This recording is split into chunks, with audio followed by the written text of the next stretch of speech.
देखो ये previous year में आए हुए क्वेश्चन है, तो ये सेट किसी और सेट में था, ये किसी और सेट में था, तो इक्वल्स टू 10 3 2 p, यानी कि p इज इक्वल्स टू कि HCF 2 नंबर का हमें गिवन है कुछ इस फॉर्मेट में और हमसे कही जा रही है p की वैल्यू क्या होगी। तो आइए अब एक नेक्स्ट टाइप देखते हैं जिसमें LCM और HCF के बीच की रिलेशन पर सवाल पूछा जाता है कि LCM और HCF में से कोई एक चीज दिया होगा या 2 नंबर से कोई एक नंबर दिया होगा, मतलब टोटल बेसिकली हमारे पास 4 चीजें हैं, उसमें से 3 चीज गिवन होगी, एक निकालना होगा।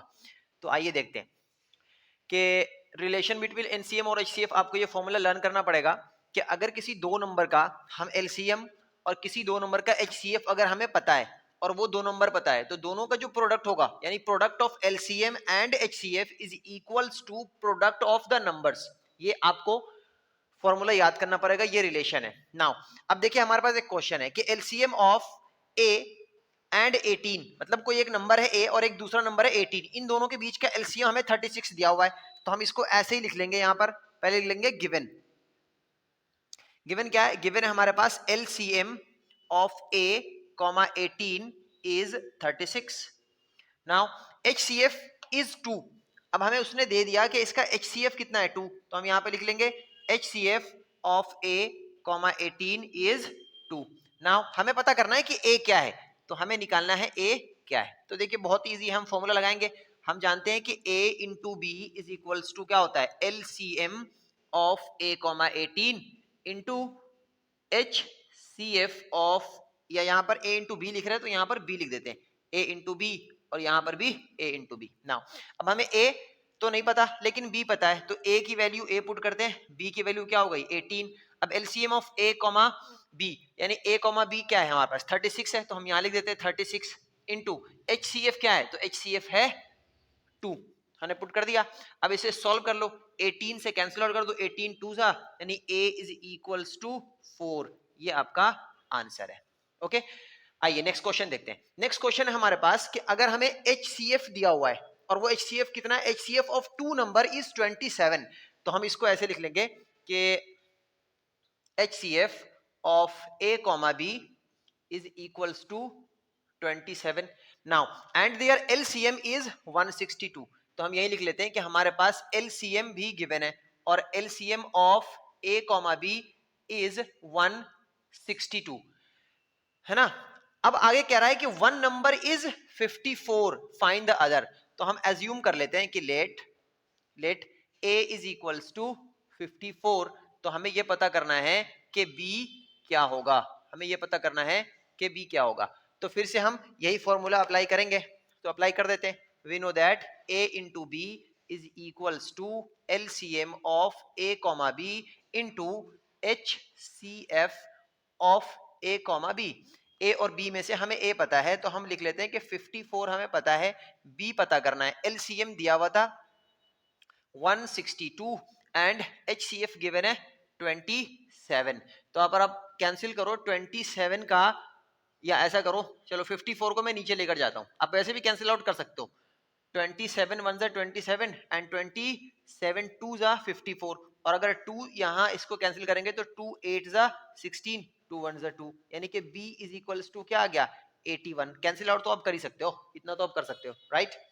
ओके नेक्स्ट क्वेश्चन देखिए, ये थोड़ा सा अच्छा क्वेश्चन है और ये पेपर में आया हुआ क्वेश्चन है। तो इसमें हमें कह रहा है कि HCF है 144 और 188 का, जो कि इस फॉर्मेट में गिवन है, मतलब उसको हमने इस तरह से एक्सप्रेस किया है। तो कह रहा है M की वैल्यू क्या होगी। तो सबसे पहला काम, यहाँ पर LCM HCF की बात नहीं हो रही, यहाँ पर सिर्फ HCF की बात हो रही है। तो हम इन दोनों का पहले HCF पता करेंगे जो मेथड हमने सीखा है उससे। तो सबसे पहले इसका प्राइम फैक्टराइजेशन लिखेंगे HCF पता करने के लिए। तो इसका प्राइम फैक्टराइजेशन मैंने यहाँ पर शॉर्ट में लिख भी दिया है, देखिए 2 इंटू 2 इंटू 2 इंटू 2, 2 कितनी बार आया 4 बार, तो 2 रेज टू पावर 4 इंटू 3 कितने टाइम है 2 टाइम, तो into 3 raise to power 2। Similarly अगर मैं पता करना चाहता हूं प्राइम फैक्टराइजेशन ऑफ 180, तो हम यहां पर लिख रहे हैं 180 इज इक्वल्स टू, तो देखो 2 into 2 2 raise to power 2 into 3 raise to power 2 and 5, तो ये इसका क्या आ गया हमारे पास प्राइम फैक्टराइजेशन। अब अगर मैं HCF निकालना चाहता हूं, HCF ऑफ 144, 180। तो हमने क्या सीखा था HCF में, जो प्राइम फैक्टराइजेशन कॉमन है उसकी लीस्ट पावर वाली वैल्यू लेते हैं। तो इसकी लीस्ट पावर है 2 raise to power 2 into 3 raise to power 2 और 3 रेज़ टू पावर 2 दोनों में से कोई भी ले लो सेम ही है, तो 3 रेज़ टू पावर 2। तो answer is 4 into 9 that is 36। Answer अभी नहीं आया, अभी तो हमने HCF निकाला है। नाउ HCF को इस तरह से रिप्रेजेंट किया गया है, तो इसलिए हम यहां पर लिखेंगे कि 13m minus 3 is equals to 36। अब यहां पे चाहो तो लिख दो अकॉर्डिंग टू प्रॉब्लम। ठीक है, अब इसको सॉल्व कर लो। तो देखो यहां पर आ गया 13m, 3 जब इधर की तरफ जाएगा ट्रांसफर करेंगे तो ये हो जाएगा 39। अब m इज इक्वल्स टू 3 से डिवाइड कर दो, तो 39 बाई 39 को 13 से डिवाइड करेंगे तो आंसर इज 3। उसके आगे कंटिन्यू करते हैं। देखिए देखो ये प्रीवियस ईयर में आए हुए क्वेश्चन है, तो ये सेट किसी और सेट में था, ये किसी और सेट में था। तो if the HCF of this and this is expressed in the form of 1032p minus 408 into 5 find the value of p। तो सबसे पहला काम हम ये करेंगे, इन दोनों नंबर का HCF फाइंड करेंगे। तो चलिए करते हैं। देखिए तो 1032 का प्राइम फैक्टराइजेशन है 2 raise to power 3 into 3 into 43। उसी तरह 408 का प्राइम फैक्टराइजेशन है 2 raise to power 3 into 3 into 17। अब अगर मैं इसका HCF निकालूं तो इसका HCF will be 2 raise to power 3 into 3। अगर मैं इसको सॉल्व करूं तो आंसर आएगा 8 इंटू 3 दैट इज 24। अब आप देखें कि ये हमें HCF ही तो दिया था और ये हमने भी तो HCF ही निकाला है। अगर दोनों ही सेम चीज है तो दोनों आपस में इक्वल होगा। इसका मतलब हम यहां पर लिख सकते हैं from first and second, from first and second 1032p minus 408 into 5 will be equal to 24। Now अगर हम 1032p को यहीं पर रखें और इस पूरी वैल्यू को वहां ट्रांसफर कर दें, या हम इसको पहले सॉल्व कर लेते हैं। 5 4 जा 40 कैरी ओवर 4 और 5 4 जा 5 8 जा 40 और 0 इज इक्वल्स टू 24। अब यहां पर देखिए 1032p is equals to 24 plus 2040।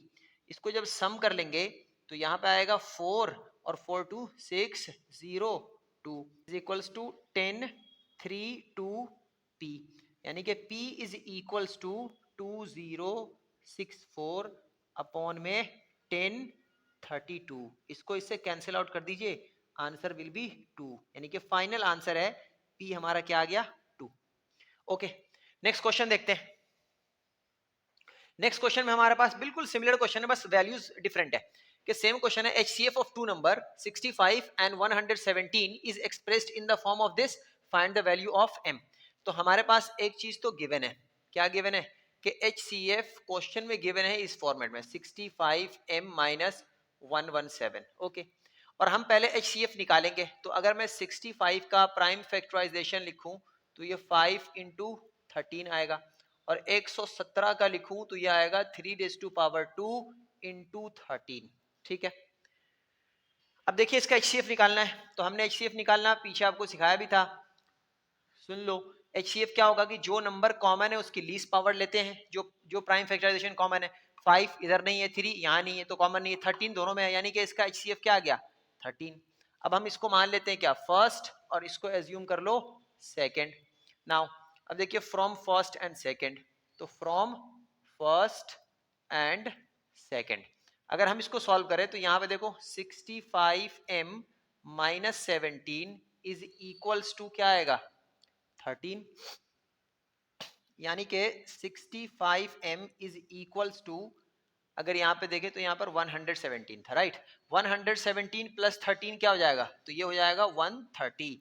तो m is equals to 130 divided by 65, cancel out कर दीजिए तो आंसर आएगा 2, यानी कि m की वैल्यू क्या आ गई 2 आ गई, राइट। कि HCF दो नंबर का हमें गिवन है कुछ इस फॉर्मेट में और हमसे कही जा रही है p की वैल्यू क्या होगी। तो क्वेश्चन दोनों सेम ही है।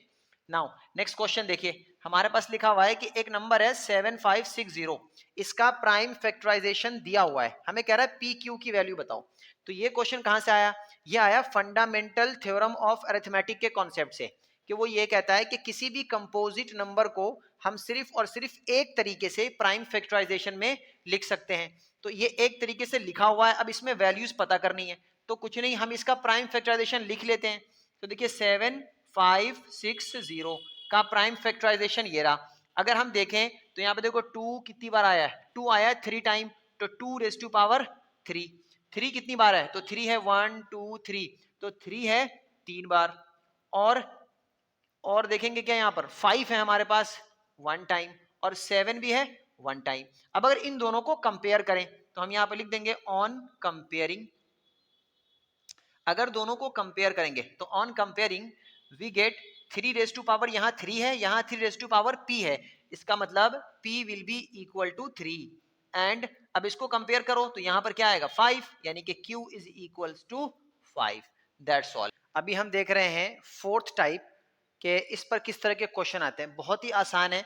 अब देखिए, चलिए क्वेश्चन देखते हैं फिर समझ में आएगा, बहुत ही ईजी है क्वेश्चन। देखें आप, क्वेश्चन में ये है कि show that any number of the form 4⁻n where n belongs to natural number can never end with the digit 0। मतलब ये कह रहा है कि 4 की पावर अगर कोई भी नेचुरल नंबर हो तो ये नंबर को अगर हम सॉल्व करें, सिंप्लीफाई करें, तो कभी भी इसके एंड में 0 नहीं आएगा। इसको हमें यहां पर प्रूफ करना है, राइट। देखिए कैसे करेंगे और फिर इस पर किस तरह के क्वेश्चंस बन सकते हैं वो भी देखते हैं। तो अगर यहां पे लिखा है 4 की पावर n, देखिए 4 की पावर n, हम यहां से कर रहे हैं सॉल्यूशन। अगर यहाँ लिखा है 4 की पावर n, अगर मैं इसको फैक्टर करूं तो इट विल गिव 2 इंटू 2 और whole raise to power n। फिर सॉल्व कर लेते हैं तो 2 रेज टू पावर 2 और इसकी पावर भी कितनी आएगी n। और अगर इसको मैक्सिमम और कर सकते हैं तो यहाँ आएगा 2 की पावर 2n। अब देखिए एक कॉन्सेप्ट है कि किसी भी नंबर के एंड में 0 कब आएगा? 0 जब आएगा जब उसके मल्टीपल में 2 इंटू 5 हो। अगर 2 इंटू 5 नहीं है तो 0 नहीं आएगा। तो यहाँ पर तो सिर्फ 2 है, 5 है नहीं, तो इसलिए हमने यहाँ पर लिखा है द फैक्टर। ये स्टेटमेंट आप याद कर लीजिए, ये बहुत ही इजी है, सुन लीजिए, आसान है। The factor of 4⁻n is not in the form of 2 into 5, यानी इसका फैक्टर 2 इंटू 5 के फॉर्म में नहीं है। देयरफॉर या hence it can not end with the digit 0। अच्छा सर यही क्वेश्चन तो नहीं आएगा? ओके, अगर ये नहीं आएगा तो क्या क्या आ सकता है? तो देखिए हो सकता है कि 6 की पावर n पूछ ले। अगर 6 की पावर n हो तो हम क्या करेंगे? तब हम करेंगे इसको फैक्टर, तो ये आएगा 2 into 3 raise to power n। तो अब इसको और सॉल्व क्या कर सकते हैं? तो यहाँ लिखेंगे 2 raise to power n into 3 raise to power n। अब देखिए फिर क्या लिखना है? यही लिखना है, बस यहाँ पर वैल्यू चेंज करके यहाँ हम कर देंगे 6 raise to power n is not in the form of 2 into 5। Okay, अगर ये नहीं आया तो आएगा 9 रेज टू पावर n। अगर 9 रेज टू पावर n आया तो हम क्या लिखेंगे? 3 इंटू 3 होल पावर n। फिर इसको सॉल्व करेंगे तो यहाँ आया 3 की power 2 whole raise to power n, और सॉल्व करें तो 3 की पावर 2n। अब फिर क्या लिखेंगे? The factor of 9 raise to power n is not end with the digit 2 into 5, hence it can not end with the digit 0। In case अगर maximum आया तो 12 की पावर n आएगा। अगर ये आया तो क्या करेंगे? इसका फैक्टर करेंगे, तो ये होगा 2 into 2 into 3 whole raise to power n। अब इसको सॉल्व कीजिए तो यहाँ 2 की पावर 2 इंटू 3 और इसके पावर n, और सिंप्लीफाई किए तो 2 की पावर 2n इंटू 3 की पावर n। फिर भी इसमें देखिए किसी में 5 नहीं आ रहा, तो हम लिखेंगे तो factor of 12 raise to power n is not in the form of 2 into 5, hence it cannot end with the digit 0। I hope बात समझ में आ गई होगी। तो ये इस तरह के क्वेश्चंस बन सकते हैं, ऐसे क्वेश्चंस आए हैं पहले भी। अब देखिए यहां पर देखते हैं कि अगर ऐसा क्वेश्चन दे कि जिसमें पूछे अच्छा बताओ इसमें कितने जीरोस आएंगे एंड में, तो कॉन्सेप्ट वही है, जितना 2 इंटू 5 होगा, क्योंकि 2 इंटू 5 देखिए 2 इंटू 5 को मल्टीप्लाई करने के बाद बनता है 10, यानी 10 से वजह से आप ये समझो इसके अंदर बनता है एक जीरो। तो जितना 2 इंटू 5 का पेयर बनेगा उतना जीरोस बनेगा। अब देखिए यहां पर देख लेते हैं, तो यहां पर देखिए 2 रेज टू पावर 2 है और यहां पर 5 की पावर 3 है, तो हम लिख लेते हैं 2 की पावर 2 और यहां पर कर लेते हैं 5 रेज टू पावर 2, ठीक है, और यहां पर इंटू 3 और इंटू 5, इसका एक 5 यहां रोक लिया। अब हम कर सकते हैं 2 इंटू 5 की पावर 2 इंटू, इसको आप कुछ भी लिख लो, चलो 15 लिख दिया, तो यहां पर हो गया 10 रेज टू पावर 2 इंटू 15। अब 10 रेज टू पावर 2 है तो 10 की जितनी पावर उतनी आएंगे, यानी कि यहाँ पे आएगा 1500, यानी लास्ट में कितने जीरो आए, तो यहाँ पर आ गया है 2 जीरो। सिमिलरली अगर यहां पर देखें तो देखिए यहां पर 2 की पावर तो 3 है लेकिन 5 की पावर 2 है, तो आप देखकर बता सकते हो कि यहां पर 2 है, यहां पर भी 2 होगा, तो दोनों में सेम आएगा, यानी यहां पर भी कितने जीरोस आएंगे, यहां पर भी आएगा 2 जीरो। ठीक है, अच्छा यहां चेक कीजिए, तो यहां पर देखिए यहां पर 4 है, यहां भी 4 है, अगर दोनों सेम है तो इसका मतलब ये हो गया यहां पर आएगा 4 जीरो। तो नेक्स्ट टाइप ऐसा है बच्चों कि इसमें पूछा जाएगा कि आपके पास इस तरह का फॉर्मेट होगा, और ये एनसीईआरटी में भी है कि इस तरह का क्वेश्चन होगा और आपसे पूछा जाएगा कि बताइए कि ये कंपोजिट नंबर क्यों हैं, right, explain why the following are composite number. तो बहुत ही इजी है, कंपोजिट नंबर किसे कहते हैं, कंपोजिट नंबर उसे कहते हैं जिसके 2 से ज्यादा फैक्टर हो, और जिसके 2 फैक्टर हो प्राइम नंबर कहते हैं, राइट। तो यहां पर जिसके 2 से ज्यादा फैक्टर हो, तो हमें यहां पर प्रूफ करना है कि इसके 2 से ज्यादा फैक्टर हैं। लेट्स सी कैसे करते हैं, देखिए आपको ना इस तरह से मल्टीपल के फॉर्म में यहां से यहां तक आप अगर फोकस करो तो आपको दिखेगा ये सारे नंबर मल्टीप्लाई में हैं, और ये नंबर को सेपरेट किया गया प्लस साइन से। तो आपको ये देखना है कि इसमें और इसमें ये दो टर्म में कॉमन टर्म क्या है, कॉमन वैल्यू क्या है, तो यहाँ 15 है, यहाँ भी 15 है, जो कॉमन होगी ना आप उसको कॉमन ले लो, जो भी कॉमन होगी आप, जो भी वैल्यू सेम होगी कॉमन होगी उसको बाहर ले लो आप। नाउ अब यहाँ पे देखो 7 इंटू 11 इंटू 13 और प्लस 1 बच गया। अगर इस पूरे को सॉल्व करेंगे तो इसके जाहिर सी बात है, दिख रहा है साफ साफ कि 2 से ज्यादा फैक्टर है, तो आप इतना ही करके आप लिख देना as the given number has more than 2 factors, more than 2 factors, so it is a composite number। बहुत इजी है, देखो अब चलो यहां पर ये स्टेटमेंट बस इतना करता है कि as it has at the given number has more than 2 factors that is why it is a composite number। अब यहां देखिए बिल्कुल सिमिलर, यहां पर देखिए मल्टीप्लाई में ये नंबर है, यहां प्लस है और यहां पर नंबर एक सेपरेट है, दोनों में सेम नंबर 17 दिख रहा है, 17 को बाहर लेकर आइए तो 11 इंटू 13, और चूंकि 17 बाहर आ चुका है तो यहां पर तो कुछ बचेगा नहीं, और यहां पर प्लस वाले टर्म में क्या बचेगा 1। अब यहां पर क्या लिखेंगे, ये आपका एक्सप्रेशन हो गया, और यहां पर आपको यही स्टेटमेंट लिख देना है as the given number has more than 2 factor that is why it is a composite number. Now similarly यहां देखिए, अब यहां पर देखिए 1 इंटू 2 इंटू 3 इंटू 5 इंटू 7, अच्छा देखिए 3 इंटू 7, देखिए 3 इंटू 7 यहां पर भी है और यहां पर भी 3 इंटू 7 है, इसका मतलब यहां पे 2 नंबर कॉमन है, नो इशू, 2 नंबर कॉमन ले लेंगे अगर 2 नंबर सेम है तो यहां देखिए 1 इंटू 2 इंटू 5, और यहां पर प्लस में क्या बचेगा 1। अब भी इसके बाद देखिए 5 2 और 1 2 से ज्यादा फैक्टर है, तो हम लिख देंगे as the given number has more than 2 factor, same statement, that is why it is a composite number.